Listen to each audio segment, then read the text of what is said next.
حول ولا قوة إلا بالله أعوذ بالله من الشيطان اللعين الرجيم بسم الله الرحمن الرحيم الحمد لله والصلاة والسلام على رسول الله وعلى آله لا سيما بقية الله ولعنة الله على أعدائهم أعداء الله من يومنا هذا إلى لقاء الله أما بعد فقد قال الله قد أفلح من زكاها وقد خاب من دساها. اللہ جل شانہ نے اس کائنات میں صرف ہم انسانوں ہی کو پیدا نہیں کیا، بے شمار مخلوقات ہیں جنہیں اللہ نے لباس وجود عطا کیا، چاہے ان کا تعلق جمادات سے ہو، نباتات سے ہو یا حیوانات سے ہو۔ انسان کے سوا جتنی بھی مخلوق اس دنیا میں ہے سب کو اللہ نے ایک زندگی دی، ایک اہری زندگی، دنیا کی زندگی۔ جب دنیا میں انہیں موت آ جائے گی تو وہ ان کا خاتمہ ہے، لیکن اللہ نے انسان کو دوہری زندگی دی۔ انسان کا امتیاز ہے، ایک زندگی اس دنیا میں ہے، دنیا کی زندگی جب ختم ہونے لگتی ہے تو اسی کا نام ہوتا ہے موت۔ بکری جب مر جاتی ہے تو اس کا خاتمہ ہو جاتا ہے، شیر اگر مر گیا اس کا تمام، پیڑ سوکھ گیا داستان ختم۔ لیکن انسان مرنے کے بعد ختم نہیں۔ اللہ جل شانہ ازلی بھی ہے اور ابدی بھی ہے، یعنی ہمیشہ سے ہے اور ہمیشہ رہے گا۔ کوئی زمانہ ایسا نہ تھا جب اللہ نہ رہا ہو، اور کوئی زمانہ ایسا نہیں آئے گا جب اللہ نہ ہو۔ آم کا پیڑ زمانے میں نہیں تھا، ہو گیا، ہونے کے بعد ختم ہو گیا۔ انسان ازلی تو نہیں ہے، ابدی ضرور۔ ایک زمانہ تھا کہ ہم نہیں تھے، بعد میں ہو گئے، اب جو ہو گئے تو ہمیشہ رہیں گے۔ مولا کائنات امیر المومنین حضرت علی بن ابی طالب علیہ السلام فرماتے ہیں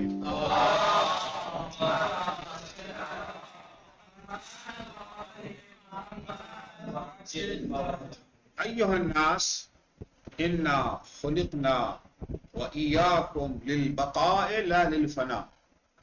اے لوگو، اللہ نے ہم جو معصوم ہیں اور تم جہاں خطا کا امکان گنجائش پائی جاتی ہے، ہمیں اور تمہیں دونوں کو اللہ نے پیدا کیا ہے باقی رہنے، مٹ جانے کے لیے پیدا کیا۔ تو ہم ازلی تو نہیں ہیں مگر ابدی، ہاں، لیکن من دار الی دار تنقلون، ایک جگہ سے دوسری جگہ شفٹ کیے جاؤ، ایک جگہ نہیں رہو گے۔ شفٹنگ ہے، فنا نہیں ہے۔ اردو زبان نے موت کو بڑا اچھا لفظ دیا ہے، کیا بولتے ہیں اردو میں؟ انتقال۔ انتقال یعنی شفٹنگ۔ آپ جہاں کے رہنے والے ہیں، پہلے وہاں رہتے تھے، زندہ تھے یا مردہ؟ ابھی یہاں آ گئے، زندہ ہیں کہ مردہ؟ پھر بھی زندہ ہے نا۔ تو شفٹنگ کا مطلب فنا نہیں ہے، مٹ جانا نہیں ہے، ختم ہو جانا نہیں ہے۔ تو یہ انسان کا امتیاز ہے۔ انسان کے علاوہ کتنے، یہ سورج اتنا بڑا سورج ہے، یہ بھی ہمیشہ نہیں رہے گا۔ جب قیامت آئے گی تو اتنا شمس ہو کبرت، لپیٹ دیا جائے گا اس کو۔ یہ دریا، یہ پہاڑ، یہ جنگل، یہ چرند، یہ پرند، یہ شیر، یہ بکری، چاہے طاقتور شیر ہو یا کمزور بکری ہو، سب کے لیے فنا ہے۔ انسان کے لیے بقا کیوں؟ کہ انسان کے سوا ان سب کی خلقت کا مقصد ہے دنیا میں انسان کی خدمت کرنا. اس دنیا میں انسان کو سروس دینے کے لیے اللہ نے یہ سورج بنایا. انسان کی خدمت کرنے کے لیے اللہ نے یہ دریا یا پہاڑ بنائے. چند پر جتنے بھی ہیں سب ہمارے خادم ہیں, سب ہمارے خادم ہیں, ہم ان کے مخدوم ہیں.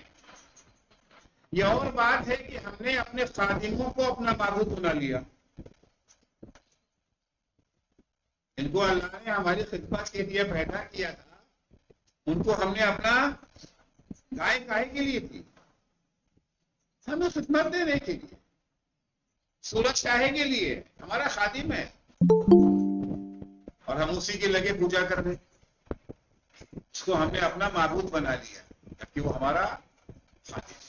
اس سب کو چونکہ اللہ نے پیدا کیا تھا دنیا میں ہمیں سروس دینے کی. جب ہم ہی دنیا میں نہ رہیں گے تو ان کے رہنے کا کیا مطلب؟ کو پیدا کیا تھا, مقصد کیا تھا؟ ہم انسانوں کو خدمت دینا, ہماری سروس کرنا, ہماری خدمت کرنا. ہم چلے گئے ختم. ان کو وہاں کے لیے تو اللہ نے ان کو پیدا نہیں کیا تھا نا, لیکن ہمیں جو اللہ نے پیدا کیا ہے وہ دنیا کے لیے پیدا نہیں کیا. ہمیں تو پیدا کیا ہے وہاں کے لیے.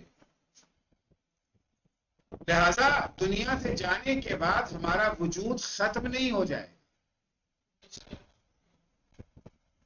دنیا کیا ہے ہمارے لیے؟ دنیا مزرعۃ الآخرہ, دنیا آخرت کی کھیتی ہے. دنیا متجر اولیاء اللہ, دنیا اولیاء خدا کی تجارت کی جگہ ہے. کیونکہ اگر دنیا نہ ہو تو آخرت بھی نہیں ہے. آخرت کی, ہم دنیا میں آئے ہیں آخرت کے لیے سامان لینے کے لیے. دکان پہ جاتے ہیں نا سامان خریدنے کے لیے, اگر دکان نہ ہوتی تو گھر میں کھانا کیسے پکتا؟ یہ پکتا ہے نا. دکان پہ کس لیے گئے؟ سونے کے لیے یا سامان خریدنے کے لیے؟ عیش کرنے گئے ہیں یا سامان خریدنے گئے؟ کھیت میں کس لیے جاتے ہیں؟ گھر کے لیے آزوقہ فراہم کرنے جاتے. کھیت میں سونے تو نہیں لے جاتے, کھیت میں آرام کرنے نہیں جاتے. ہم دنیا میں کاہے کے لیے آئے؟ وہاں کے لیے آزوقہ لے جانے کے لیے. وہاں کھائیں گے کیا, پہنیں گے کیا؟ وہاں کا کھانا, وہاں کا لباس, سب کچھ یہاں سے وہاں کچھ نہیں ملنے والا ہے. دکان یہاں ہے وہاں نہیں ہے. دنیا کیا ہے؟ دنیا میں ہمیں اس لیے دنیا بنائی گئی, دنیا میں اللہ نے بھیجا ہمیں کاہے کے لیے؟ یہاں آرام کرنے کو نہیں بھیجا, عیش کرنے کے لیے نہیں بھیجا. دکان وہی اچھی ہوتی ہے نا جہاں سے سامان مل جائے. نہیں, ایئر کنڈیشن تو بہت اچھا ہے دکان کا, لیکن وہ مال ہے ہی نہیں. وہاں جائیں گے وہاں پر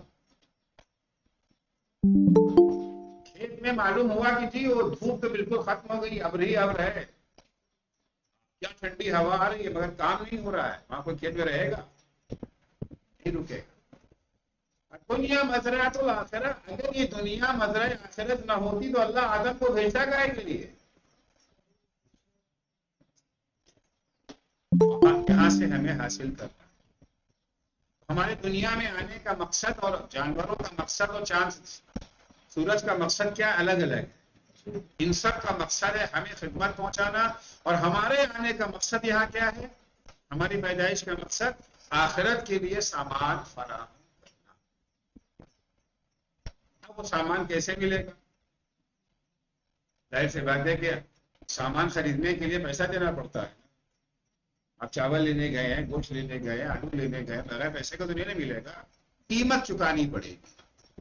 تو ہمیں جو آخرت کا سامان دنیا میں خریدنا ہے اس کی قیمت کیا ہے؟ کیا دیں؟ ڈالر.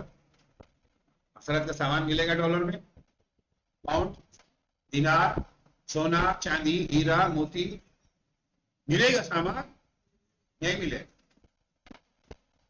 کیا چیز دینا ہے قیمت میں؟ جو چیز ہمیں دینا ہے قیمت میں اس کا نام ہے اطاعت خدا. عبادت خدا ما خلقت الجن والانس الا ہے نا قرآن میں ہمیں جو پیدا ہمیں کیا بتائے کہ تو کسی عبادت کے ذریعے وہ سامان ملے گا. اگر عبادت کا سکہ ہمارے جیب میں نہیں ہے تو آخرت کا سامان نہیں ملنے والا, فری میں نہیں ملنے والا. یاد رکھیے گا,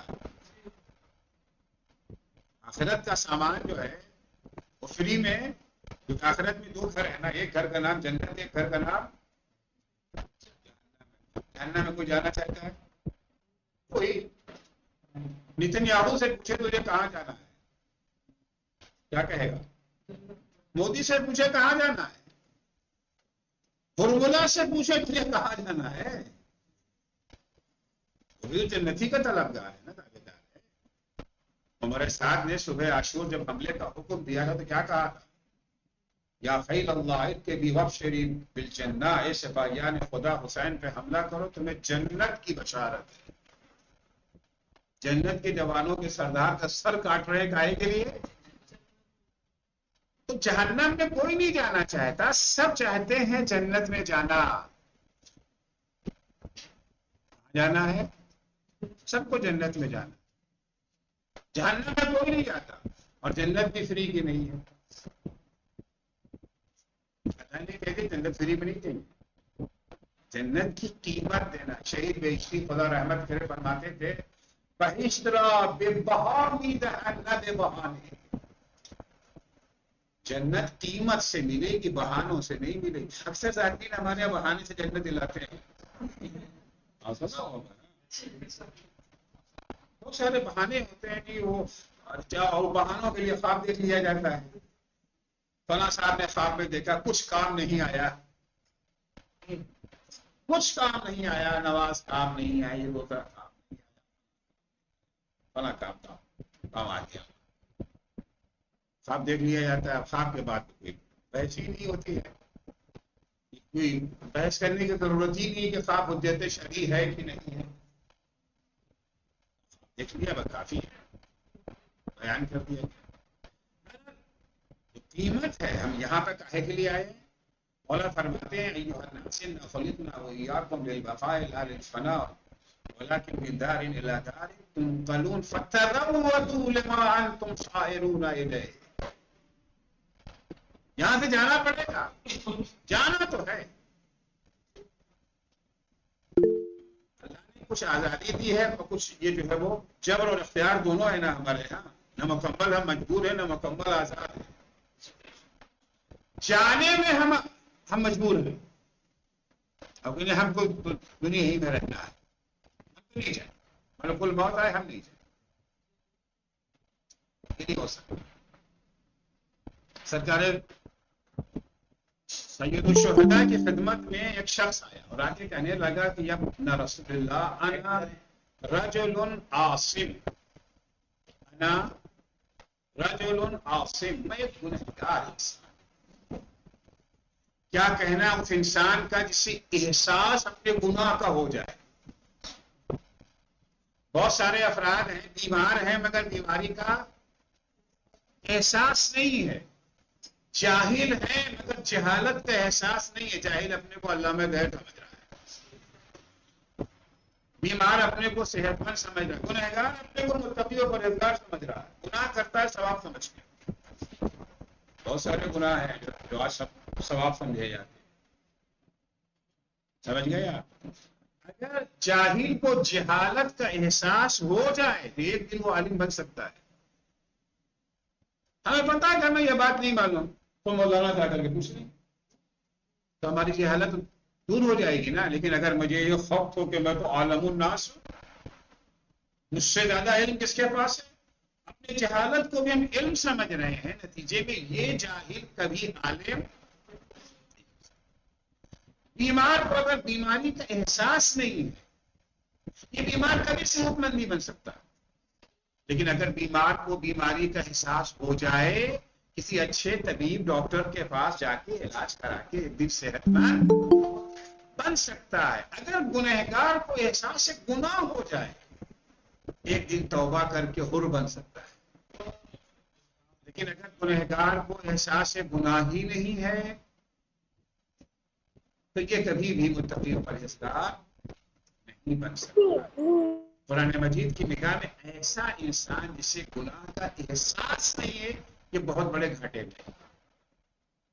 قل هل ننبئكم بالاخسرين اعمالا الذين ضل سعيهم في الحياة الدنيا وهم يحسبون انهم يحسنون صنعا.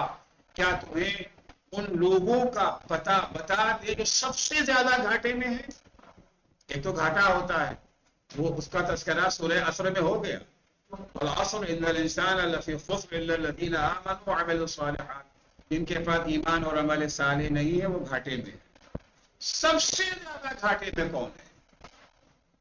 قل هل ننبئكم بالاخسرین اعمالا. کیا اسے کہیے کیا تم کو پتہ بتا دے اس شخص کا سب سے زیادہ گھاٹے کون ہے؟ الذین ضل سعیهم فی الحیاۃ الدنیا. سب سے زیادہ گھاٹے میں وہ ہیں جن میں دو صفتیں پائی جاتی ہیں. ایک تو یہ ہے کہ ان کی زندگی گناہوں میں بسر ہو رہی ہے، وَهُمْ يَحْسَبُونَ أَنَّهُمْ يُحْسِنُونَ صُنْعًا. دوسری صفت ان کی یہ ہے کہ گناہ کی زندگی بسر کر رہے ہیں، سمجھتے ہیں کہ ہم تو ثواب کر رہے ہیں. یعنی گناہ کر رہے ہیں مگر احساس گناہ. اگر گنہگار کو احساس گناہ ہو جائے تو یہ بڑی نعمت ہے. شخص آتا ہے، یا ابا عبداللہ یا ابن رسول اللہ انا رجل عاص لا اصبر علی المعصیہ. میں گنہگار انسان ہوں، گناہ کرنا نہیں چاہتا، ہو جاتا ہے. ہمیشہ سوتے ہیں یہ سوچ کر کے کہ نماز اول وقت پڑھیں گے یا نماز قضا نہیں ہو پائے گی. آنکھ کھلتی ہی نہیں ہے، آنکھ کھلی تو سورج نکل چکا ہے. کتنی دفعہ سوچا کہ اب جھوٹ آج کے بعد سے نہیں بولے، کہ جھوٹ بہت بڑا گناہ ہے، نہیں بولے. کتنی دفعہ ہم نے یہ طے کیا اب غیبت نہیں کریں گے، کسی کے پسے پش اس کی برائی. کتنی دفعہ ہم نے عہد کیا ہے کہ اسکول کے قوانین کو نہیں توڑیں گے، کہ مدرسے کے قوانین کو توڑنا بھی گناہ ہے نا. عہد و پیمان کی مخالفت اسلام میں بہت بڑا گناہ ہے. خدا کائنات مالک اشتر کو جو خط لکھتے ہیں اس میں تحریر فرماتے ہیں کہ مالک جس سے عہد کر لیا ہے چاہے دشمن سے بھی کیا ہے، وَإِنْ عَقَدْتَكَ وَإِنْ عَقَدْتَ عُقْدَةً بَيْنَكَ وَبَيْنَ عَدُوِّكَ.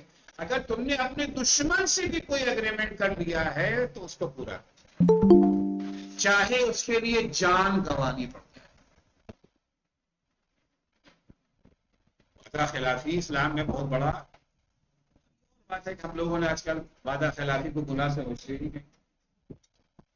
مولانا نے فلاں جگہ مجلس پڑھنے کا وعدہ کر لیا، دوسری جگہ پہ کوئی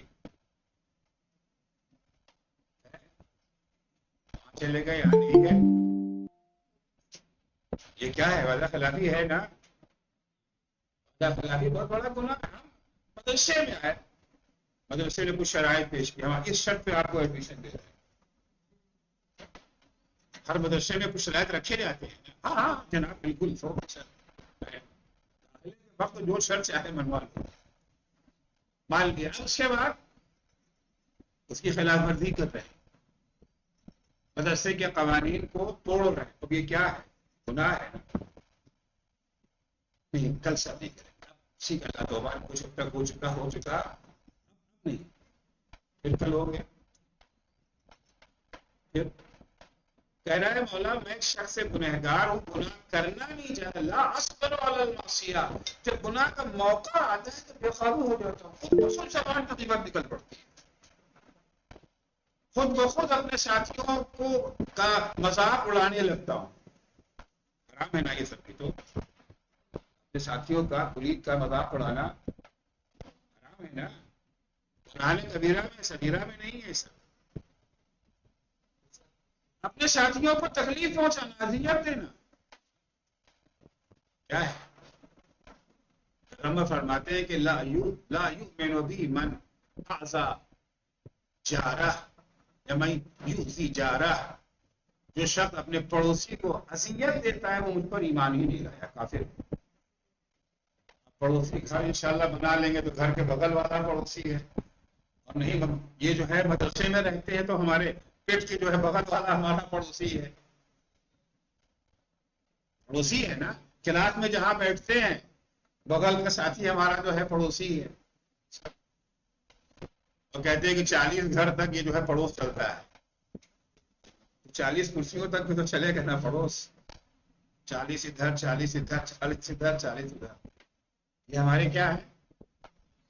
تو بہت سے لوگ گناہ کرنا نہیں چاہتے, گناہ ہو جاتا ہے.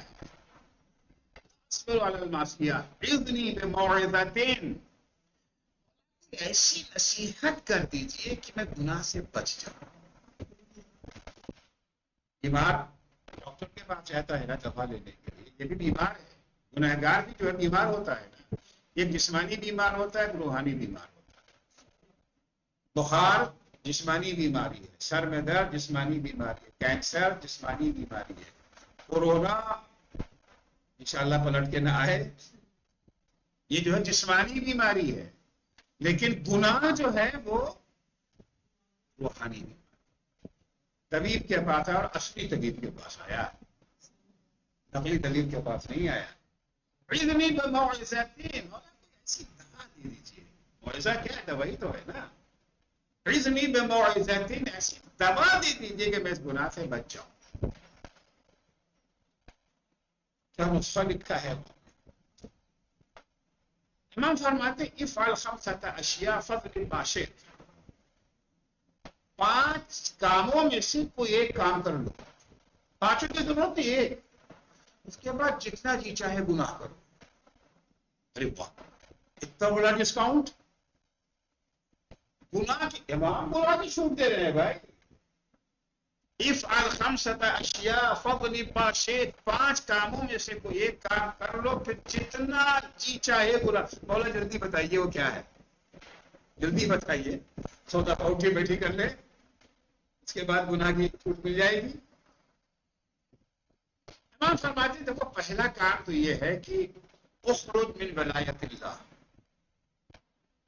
فضل ما شئت, اللہ کی حکومت سے باہر چلے جاؤ. جتنا جی جو ہے گناہ کرو. مدرسے کے قانون پسند نہیں ہے, جاؤ اپنے گھر بیٹھو جتنا چاہو. قانون کی خلاف ورزی مدرسے میں ہے کہ صاحب نماز کو آپ کو بولے وقت آنا ہے, آپ نہیں پڑھنا چاہتے ہیں, اپنے گھر میں نہ پڑھو, کون روکے گا. نکل جاؤ اللہ کی حکومت سے. گناہ کیا ہے؟ اللہ کے قانون کو نہ ماننا گناہ ہے. اللہ کے قانون کو تم نہیں ماننا چاہتے تو حکومت سے نکل جاؤ. ٹریفک یہاں انڈیا میں بائیں طرف سے جو ہے وہ چلتی ہے, امریکہ میں یہ جو ہے دائیں طرف سے چلتی ہے, ایران میں بھی جو ہے وہ دائیں طرف سے ٹریفک چلتی ہے. اور مجھے بائیں طرف سے اچھا نہیں لگتا گاڑی چلانا, ہم تو دائیں طرف سے چلائیں گے. جب تک انڈیا میں ہو تب تک تو بائیں طرف سے چلانا پڑے گا. پسند نہیں ہے انڈیا چھوڑ کے چلے جاؤ. تم گناہ کرنا چاہتے ہو تو اللہ کا ملک چھوڑ دو. سوچ کے کہتا ہے مولا کہاں جائیں گے, کہاں جائیں. انڈیا چھوڑ کے ایران چلے جائیں, وہاں بھی اللہ کا ملک. امریکہ چلے جائیں, وہ بھی اللہ کا. ساری کائنات تو اسی کی ہے نا. للہ میراث السماوات والارض, زمین آسمان سب. چاند میں بھی چلے جائیں گے تو وہاں بھی اسی کی حکومت ہے. مودی کی حکومت تو نہیں نہ ہے کہ ایک خاص ایریے میں ہے, یہاں سے نکل گیا تو مودی کے اقتدار سے آزاد. نہیں, اللہ کی حکومت سے کہاں بچ سکتے ہیں. کوئی نکل سکتا ہے؟ مولا یہ تو نہیں ہو سکتا. دوسرا کام بتائیے. اچھا ٹھیک ہے, لا تاکل من رزق اللہ, اللہ کی روزی کھانا چھوڑ دو. فضل ما شئت, جتنا نہیں چاہے گناہ کرو. تو سوچ میں پڑ گئے مولا دنیا میں ہے ایسی کون سی چیز جو اللہ کی نہ ہو. انا للہ, ہم خود ہی اللہ کے ہیں. ہم اس دنیا میں جو کہتے ہیں نا یہ میرا گھر, تمہارا گھر کہاں سے آیا؟ اللہ کا گھر ہے بھائی تمہارا. ہم تو اس گھر میں کرایہ دار ہیں, مالک نہیں ہیں. کرایہ دار اپنے کو مالک سمجھ بیٹھا ہے, مشکل یہ ہے. ہم کرایہ دار ہیں, اور کرایہ دار جب کہیں کرایہ کسی مکان میں رہتا ہے تو مالک نے جو کنڈیشن لگائی ہے وہ ماننا پڑتا ہے. بہت سے علاقوں میں مکان نہیں ملتا، وہ شرط لگاتے ہیں کہ آپ نان ویج نہیں کھائیں گے، شرط لگتی ہے۔ ابھی میں محرم میں یہ جو ہے لندن گیا ہوا تھا، جس ہال میں مجلس ہو رہی تھی چینیوں کا حال تھا، ان کی شرط یہ تھی کہ تبرک میں نان ویج نہیں ہوگا، 10 دن تک باقاعدہ چیک کیا جاتا تھا تبرک، نان ویج تو نہیں آ رہا ہے، باقاعدہ اعلان ہوتا تھا نان ویج یہاں نہیں آئے گا۔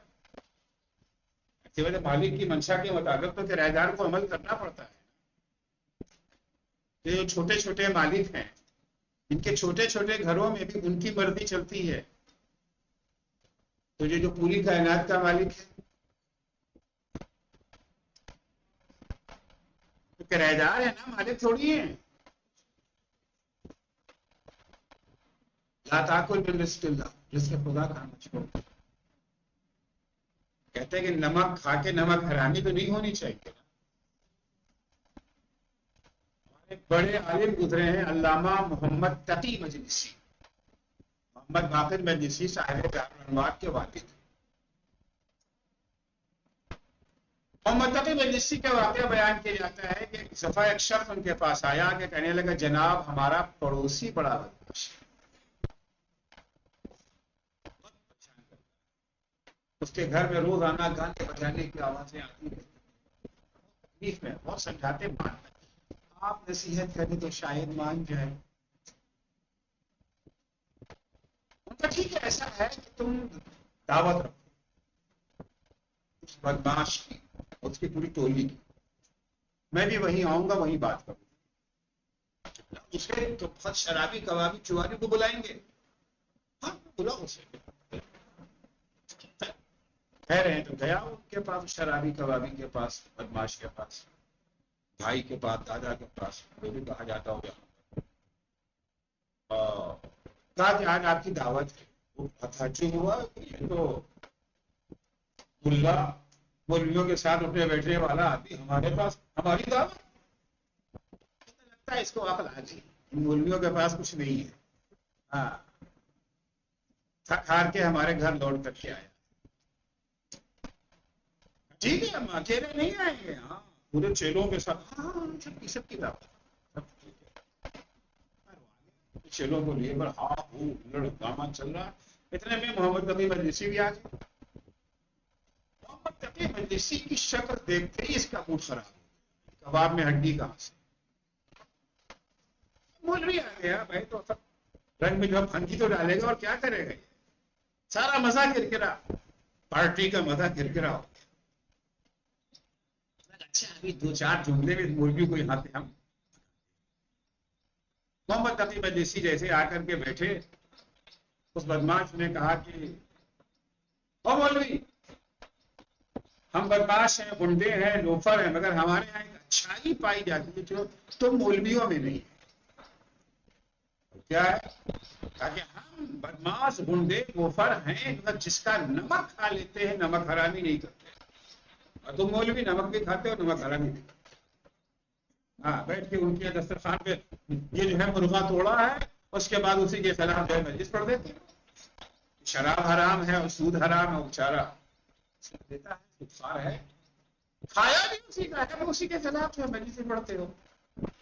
تو ہم گنڈے بدمعاش ہیں جس کا نمک کھاتے ہیں، نمک حرامی، نمک حرامی اچھی بات تو ہے نہیں، یہ اچھائی ہم لوگوں میں ہے تو مولویوں میں نہیں،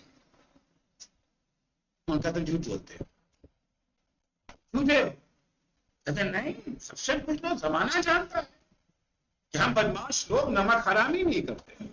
جب خوب تکرار ہو گئی، ایک دفعہ محمد تقی مجلسی نے کہا کہ اللہ کا کتنا نمک کھایا ہے، اللہ کا کتنا نمک کھایا ہے اور کتنی نمک حرامی کر رہے ہیں۔ بس اس جملے نے اثر کیا، اس کا اثر خاموش ہو گیا، اٹھ کے چلا گیا۔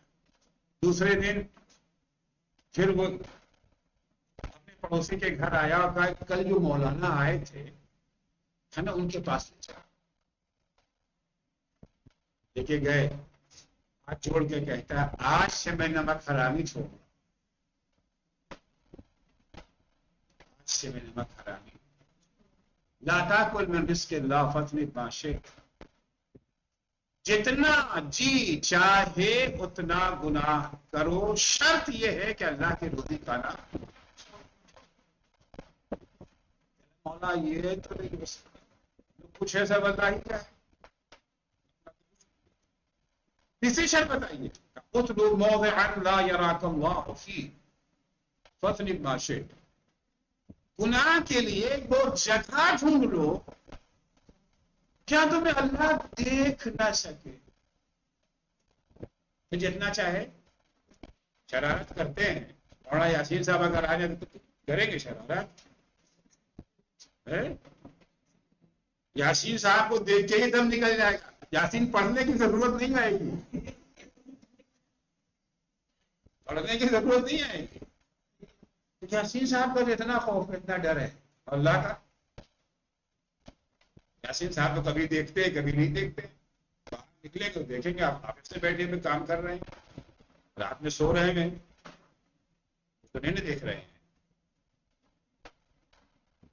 کیمرے بھی اگر لگا دے تو کیمروں کو بھی تار کاٹا جا سکتا ہے اس پہ بھی نازل بڑی بات تو نہیں نا ہے مگر اللہ کا کیمرہ علامہ طباطبائی رحمۃ اللہ علیہ جب نجف سے تعلیم مکمل کر کے ایران واپس آ رہے تھے اپنے استاد کے پاس گئے کہنے لگے استاد آخری نصیحت ایک زمانہ تھا جب لوگ نصیحت کرنے والا ڈھونڈتے تھے نصیحت کو نیم آج تو نصیحت مصیبت بن گئی ہے آج تو نصیحت کیا ہے نصیحت کرنے والا آدمی اچھا نصیحت کرنے والا ذاکر پسند نہیں ہوتا ہے اگر تھا جانتے تھے نصیحت کیا ہے استاد آخری نصیحت اب تو آپ کہاں ملیں گے وطن جا رہے ہیں استاد نے بھی کوئی لمبی چھوٹی تقریر نہیں یہ جملہ فقط استاد نے کہا جملہ بھی کہ قرآن کی آیت پڑھ گیا الم یعلم بان اللہ یرا اسے کیا ہوگا کیا انسان یہ نہیں جانتا کہ اللہ دیکھ رہا ہے وہ جگہ ڈھونڈ لو جہاں تمہیں اللہ نہ دیکھ جتنا بھی چاہے تو نہ کرو اس نے کہا مولا یہ بھی نہیں ہو سکتا وہ کون سی جگہ ہے جہاں اللہ دیکھ ہی نہیں رہا گھات لگا کے بیٹھا ان ربک لبالمرصاد تمہارا پروردگار گھات لگا کے بیٹھا دیکھنے ہی کے لیے بیٹھا ایک دفعہ نظر پڑ جاتی ہے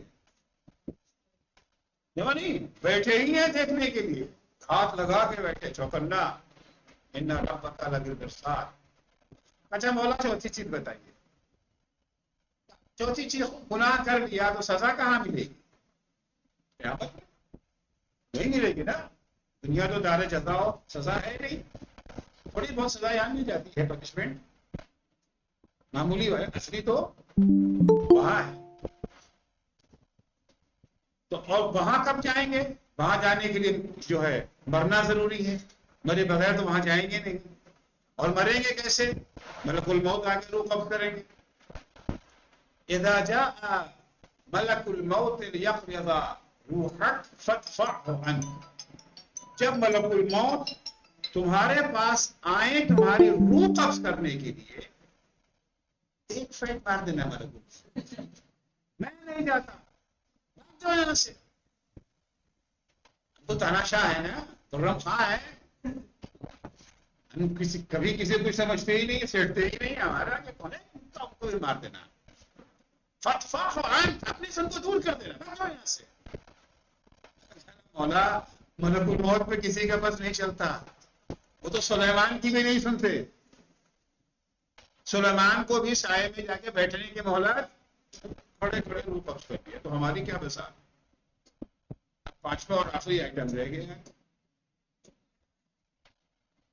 ملک الموت لے کے چلے گئے میدان محشر میں حساب کتاب ہوا تو سے بات فیصلہ تو معلوم ہے کیا آئے گا نا جہاں محمد عسکری کو جہنم لے جاؤ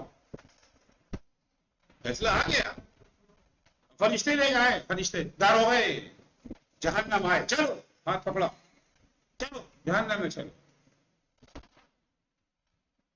ان کا نام یہ جو ہے مالک ہے جہنم جب مالک آئے تو میں لے جانے کے لیے